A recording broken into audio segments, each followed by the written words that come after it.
morning, everyone. Hello. Welcome to this event this morning at Ledbury Poetry Festival, the Community Segments event.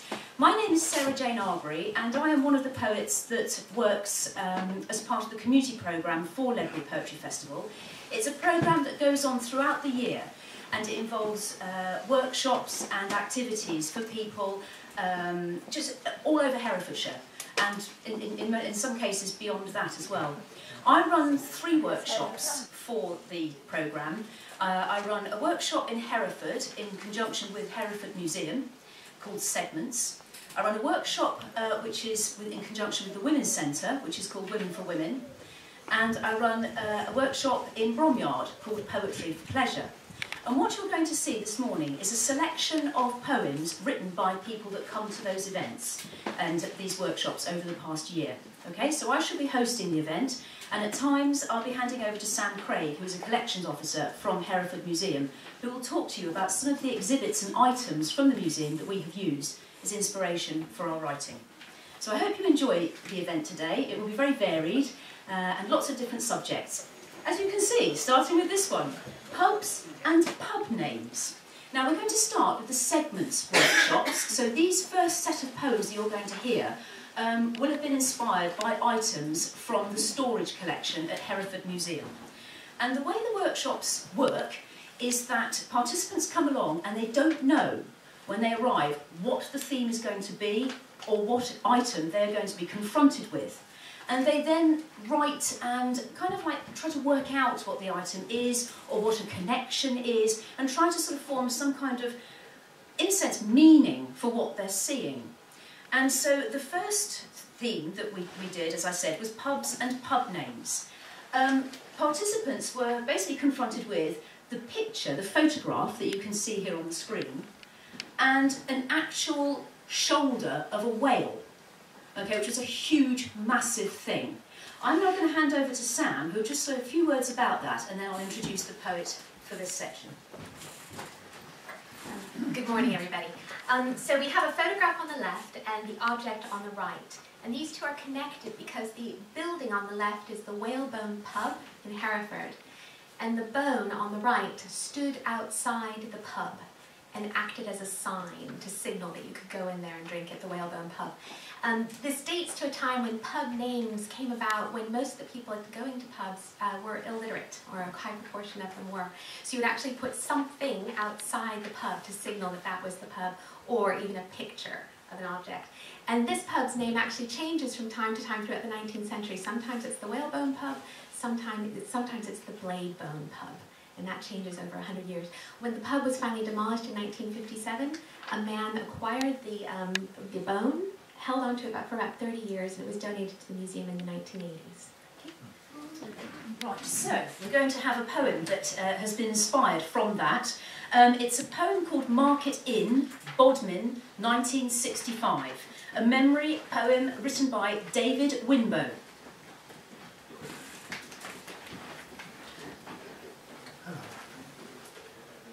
The old Market Inn, a wooden shed, single story, 1 room wide, faded blue peeling paints, but bright with gypsies, real as they were then, shifty market traders, lorrymen, thirsty with reason, from shoving and heaving, cattle and pigs, from Sharp to Dummel, into the dark, steep, sloping tunnel to slaughter.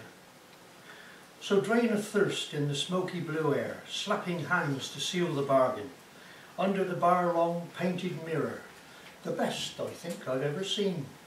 The picture, a boy peeing into a stream. The caption, don't drink water. We move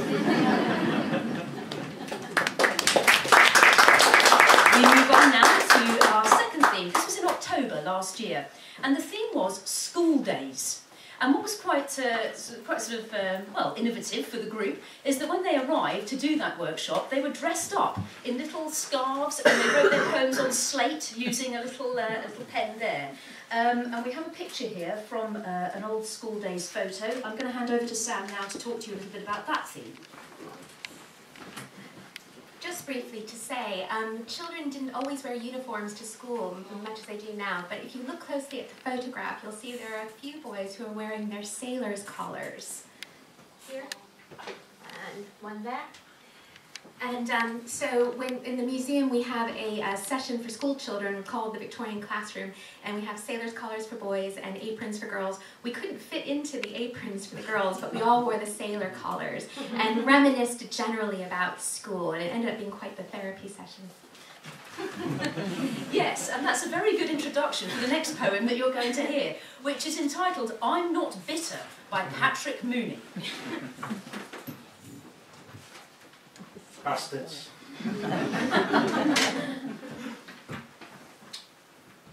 I never even got a gold star or even a well done tick. Never got picked for any team on PE day, even though we had the PE teacher for 2 years as our tutor. Never got to be teacher's pet with a task that any fool could carry out. Never even got to take care of the class pet, Freddie the hamster, over the school holidays. Never got to stay late, always last to the gate. Never got the chance to take part in a school trip. But hey, I'm not bitter. My therapist tells me this is a good thing. I never even got a date on for the school prom. I can count on 2 fingers my favourite subjects, art and maths. But the best thing of all is the friend that I made on the first day of senior school, aged 11 years, is still my drinking buddy to this day, 40 years and counting.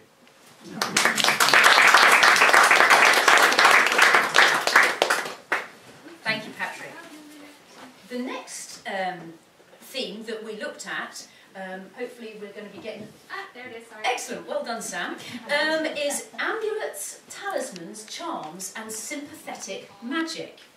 And so the participants there were sort of basically confronted with items like the Eye of Horus and various sort of amulets that would have been treated with great respect in their day.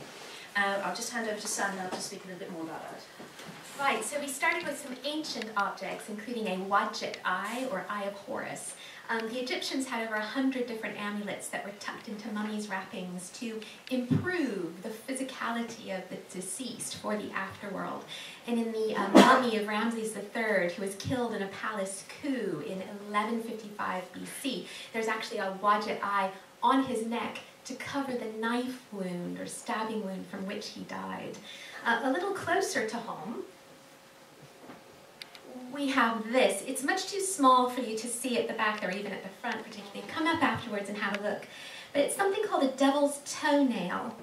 It's a small oyster from the Jurassic period. During the Jurassic, the landmass that becomes Herefordshire for us is actually at the bottom of a shallow sea near the equator. And there were no dinosaurs stomping around, but we did have lots and lots of little oysters like this called Gryphia, or devil's toenail because it looks like a horrible toenail. Also, it looks like an arthritic joint. And so in the 16th and 17th century, people would use these, carry them in their pockets or something to ease the pains of arthritis. And this one actually has a hole drilled in it so that someone could wear it as an amulet around their neck. Thank you, Sam. So the poem that you're going to hear now is entitled Amulet, and that was a response to this item here, written by David Winbo.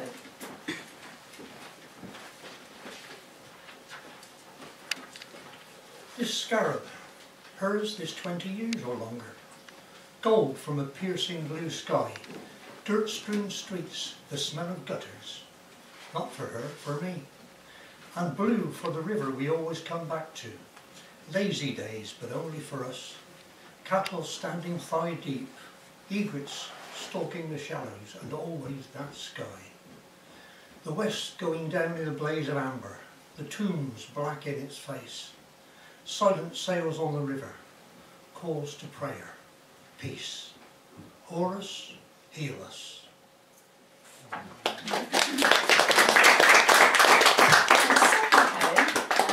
In response is written by Chris Hopcutt and it's entitled Lucky Charm.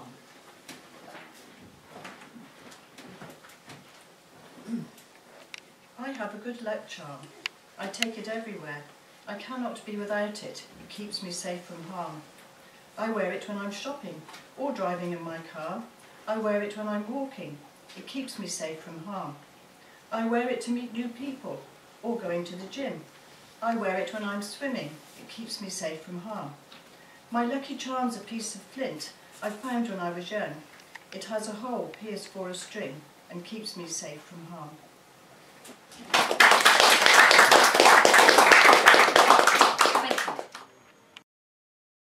And along the outside edge, here, and then on each of those 4 edges, you get a reverse impression that have been made here in a bit of beeswax. And the words say the name of the oculist, and his name is Titus Vindacius Ariovistus, and it also gives you an ingredient. And so here we can see aniseed, a little bit of copper oxide, and nard from spent nard. And those are all ingredients for eye remedies, for eye infections. So aniseed is still used today as an herbal remedy for cataracts.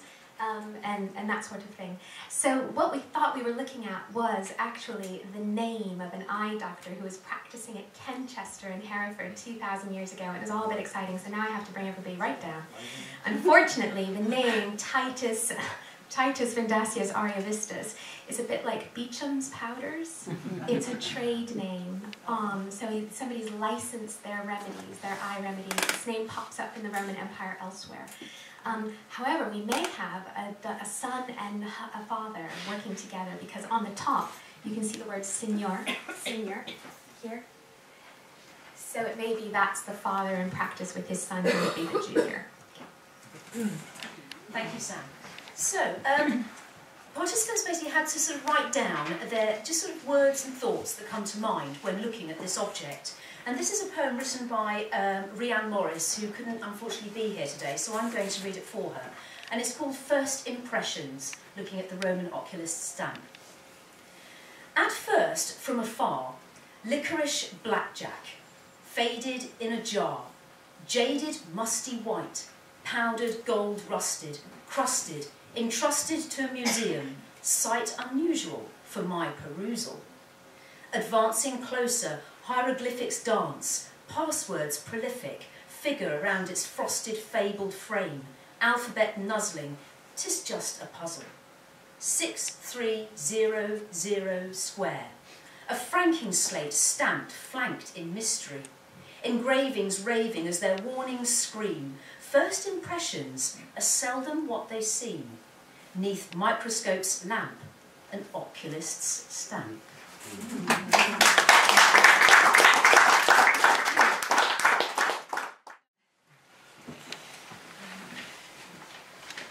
Oh no, my girl's got nits. Where have they come from? Is it where she sits? She's been itching and scratching. They must have been hatching. But I keep her hair clean, so just where has she been? On closer inspection, there are fully grown lice. Oh, it feels dirty, primeval, not very nice. They are harrying, scurrying along every strand, jumping and grazing wherever they land. It's quite disgusting. I can't stand the shame. I must find the culprit, someone to blame.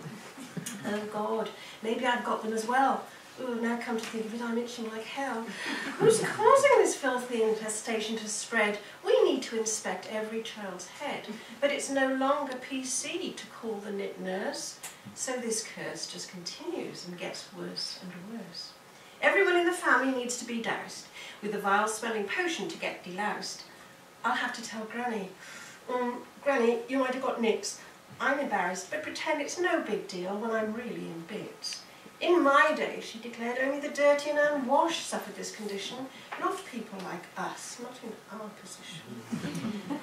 Just cover your head with this foul-smelling lotion. It'll destroy them, no problem. What's her commotion? In an hour or so, they'll all be dead. No more irritating little wee beasties nibbling your head. Now draw the narrow tooth comb right through your hair. Pick up the lice and their eggs if you don't want to share. Relief, now you know that your head is clean and no one can tell where an infestation has been. You issue a warning when it comes to school. Don't sit close or touch heads. That's the new rule. But you know they'll be back, despite what you've said, because it's been proven nits love a clean head.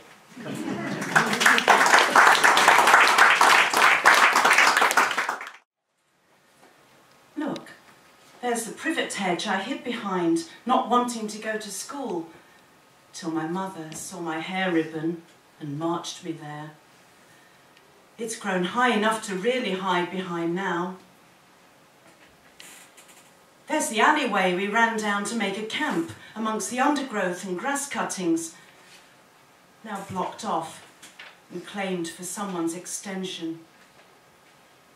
There's the front door, where my mother parked the blue Silver Cross pram with my brother inside to catch the sun and fresh air. You'd never leave a baby outside now. And there's the front gate, where you waited for me to walk to school.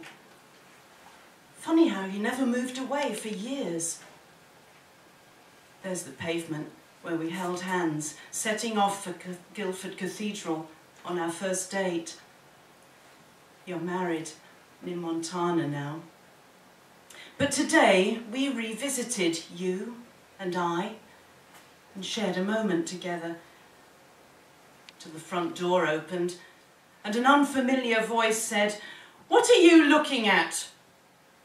And we apologised and walked away.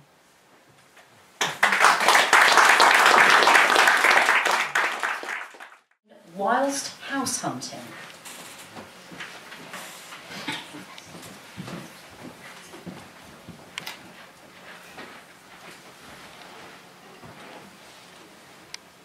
We looked at a house on the expensive side of the street, the one overlooking the meadow.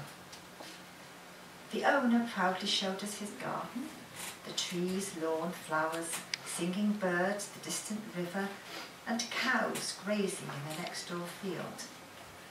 Some stopped and stared, gazing at us, peering over the wall at them, mildly interested in what we were doing perhaps, although it's hard to tell with cows. Inside the house there was the usual layout of kitchen, living room, study and stairs leading up to the bedrooms. And then we found it, the only room from which you could see the meadow. The uneven floorboards sloped downwards slightly to the loo with a view.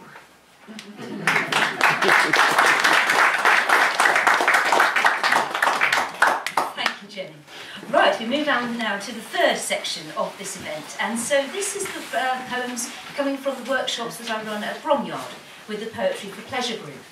And so in May last year, we looked at a poem written by a poet called Joe Roach, which is called Bread and Butter. And it's a poem about exploring one's roots and where one comes from, where a person comes from. And so this first poem was written by Brian E. Cullen in response to that poem, and it's called Bread and Butter.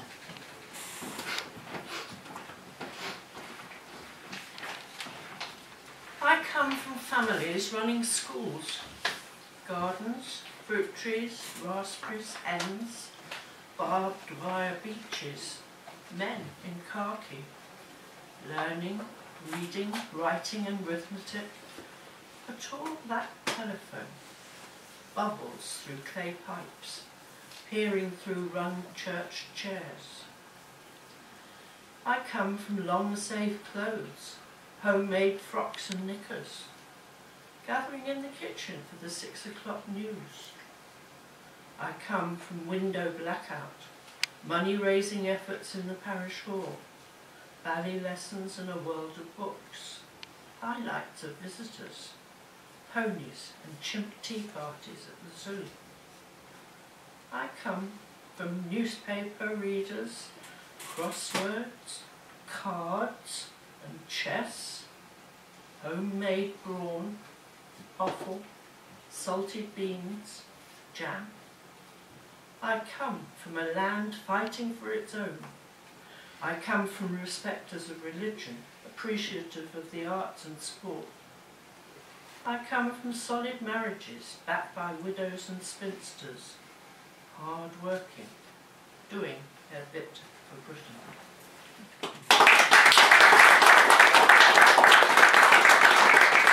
Everything is vulnerable at sunrise. But what John rather cleverly did is to write two centos where sometimes somewhere a cup tinkles in its saucer is the opening line of one and the closing line of the second. So he swapped it around. And it gives a very different feel to both poems. So here we have two centos written by John Pear.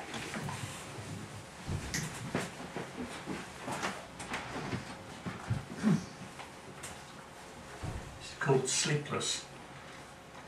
Somewhere a cup tinkles in its saucer, intruding upon my thoughts and somehow sharpening my anxiety. Sleep has been hard to come by and is easily lost given my situation. Frantic thoughts have crisscrossed my mind about why and how and why now after such a long time. Everything is vulnerable at sunrise. And then awakening. Everything is vulnerable at sunrise. The light is somehow ephemeral, sounds are tentative and distant. As I rise up from the well of sleep, gradually the edges of the blind grow brighter. Street sounds start to intrude, but I am reluctant to awaken. I drift on the edge of slumber, lulled by wavelets of memory. I stretch out to enliven my limbs, only to discover my own vulnerability. She is not here. But wait, somewhere a cup tinkles in its saucer.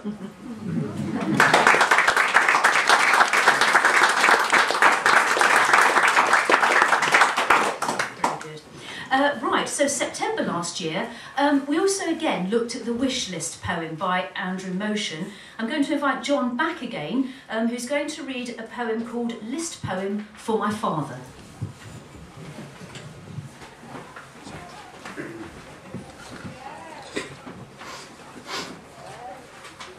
I have your leather chair, once donkey brown and worn, now wine red from your study. That room within the house, but somehow inaccessible, with floor-to-ceiling books, some of which are mine. The service book we had rebound, so heavy was its use, is now among my books, unworn since your death, I fear. The 3 school magazines, co-edited by you, with quirky contributions from you, only recently found. My black cassock in the wardrobe, yours too short and wide, that nonetheless evokes remembrance, complete with dog collar. The picture of Ireland, once in your room on the wall, that greets me when I visit my own son. My tenor colleague at the Worcester Choir who, unlike you, somehow reminds me still. The plain chant that you cantored on the festivals that I now join with in response. My very name, once popular, now dying out, that topped the poll in your old broadsheet Times. The photo of a childhood Christmas from the east window of your earliest church. My grandsons digging on the Filey beach, as oft at Sandwich Bay we did the same.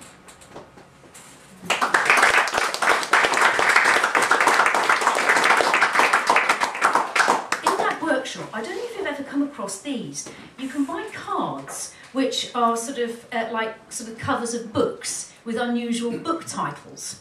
And so I put an array of these out and asked people to pick one and to use that, the title, as a stimulus for a list poem. And I told them that they could change names, gender, colour, whatever. So this is a poem written by Maggie McGladdery, who unfortunately couldn't be here today, so I shall read out her poem. She chose this book title, The Lady of the 100 Dresses, but her poem is entitled The Man of the 100 Dresses.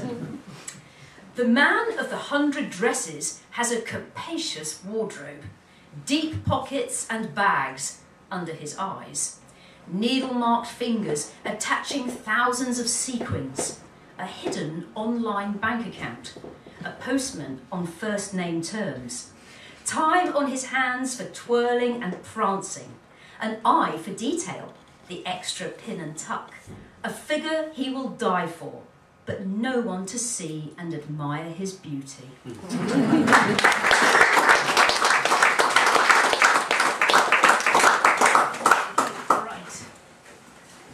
Now we come on to, we're still here, this is now February, and we looked at odes, over-the-top elevated love poems. And I said to the participants, you can write an ode to anything. It doesn't have to be to a person, it could be to an object or a thing. And so one of the participants, Val Randall, took just that And so again, she couldn't be here, so I shall read her poem for her. And it's entitled Ode to Coffee. I long for you in the morning with ardent, burning passion. My feet hurrying, eyes searching for the way to you. My lips quivering for the taste of your dark kiss.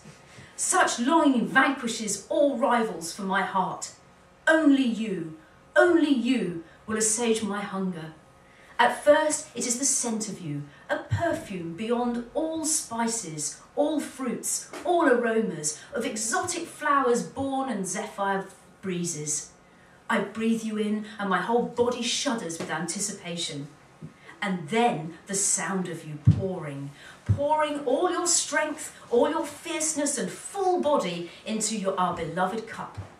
My eyes glisten, reflecting the dark depths of you. The oily surface of you belies how rich and true you are.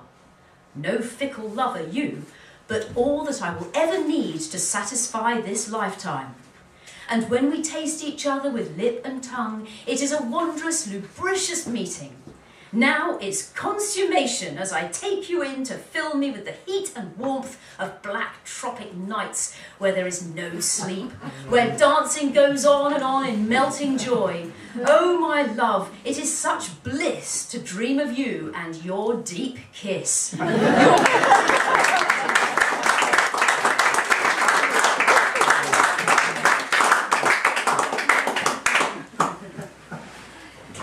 After that one, we were all mopping our hands. Well done, Val. Right, okay, so April this year, the theme was home.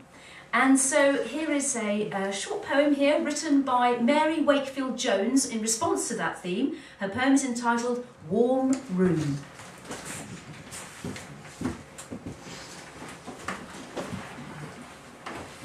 To a warm room with a cup of milky drink and a good book.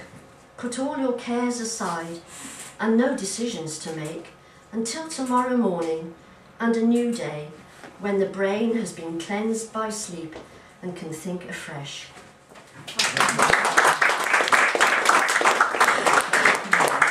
And this is a poem, again written by somebody who unfortunately couldn't be here, is Lawrence Randall, entitled Home.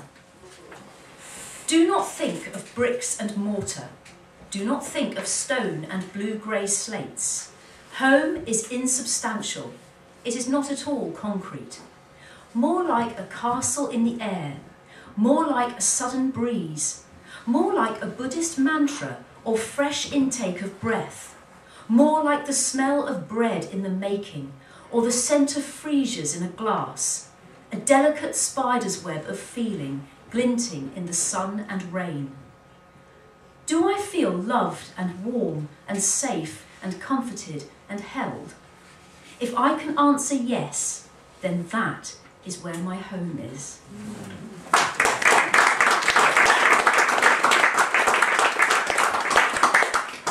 Right, in May this year, the group tackled riddles.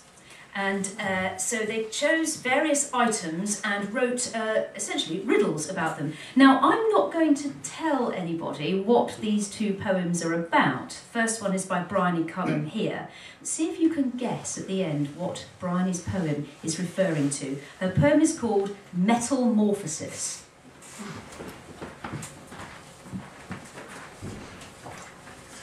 For days I had heard roars, thumps, screeches. Suddenly I was exposed from thousands of years of compression. Discomforted, heated, changed from solid to liquid. Nothing happened for quite a while after I gained room temperature, sliced apart and given a rectangular body. Oh, I'm red hot, being banged, stretched, curved and patterned. What could I be? A bit of machinery? A tool? I fancied seeing more of this space, this world. Could my dream be realised? I was aware of a furnace, bright, red, orange, fiery, but also heavy breathing, a snorting close by me. Something huge and weaving. Had it meaning for me? Heated again, I felt an intimate connection, smelt an odour of burnt hoof. I was moulded, nailed, finally stood upon by a hairy, smelly monster. The adventures began. I clip-clopped from stable to field, to village and town, in event to event. My host became famous. I wore out.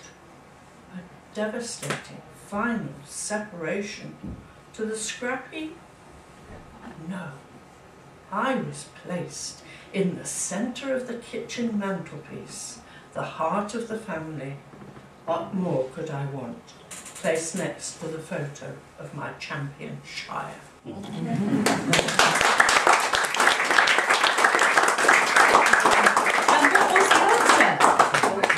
done. And so here we have a second riddle, written by John Pear. See if you can get this one.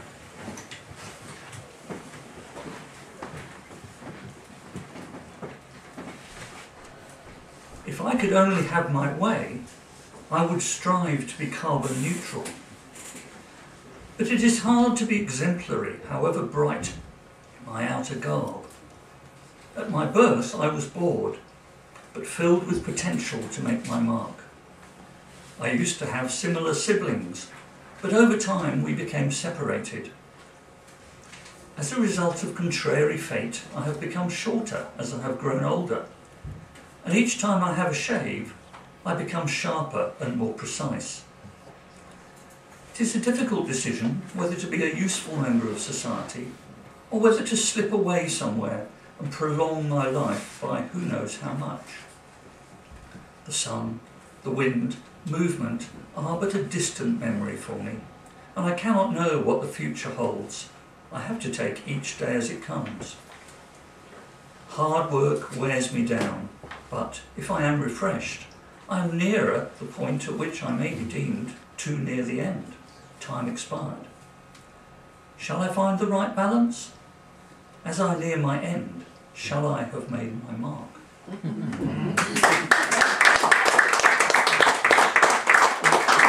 And the answer, folks, is pencil. A pencil, yes. Striving to be carbon neutral. Well done, John. Okay, and so now we come to our last poem, and it's a short poem that will finish today's event. And it was written last month when we looked at rhyme, but also it's written by Mary Wakefield Jones, and she also managed to do it as an acrostic poem. So it rhymes, but it has got the word holidays. So each sentence starts with, so one starts with an H, the second one with an O, the third sentence with an L, I, to spell the word holidays. So we'll now finish with that poem, Holidays, by Mary Wakefield Jones.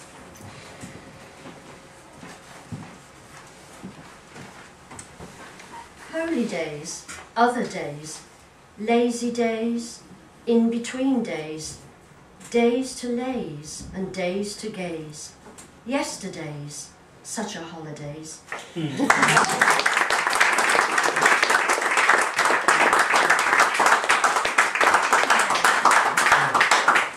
Well, you've heard quite a big selection there of poems written by participants who come to the Bromyard group, Poetry for Pleasure, the Women for Women group, and segments.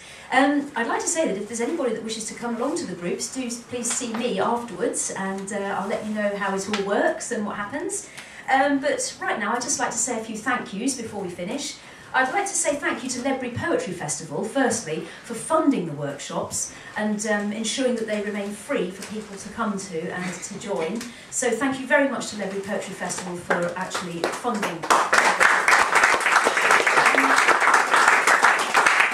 Thank Hereford Museum for their support. Sam, you've been absolutely great. I love having our meetings with Sam. Once a month we go there and we think, right, what are we going to hit them with this time? So we're sort of looking around through the stories for these sort of strange items. So thank you very much, Sam, for sort of presenting such a lovely...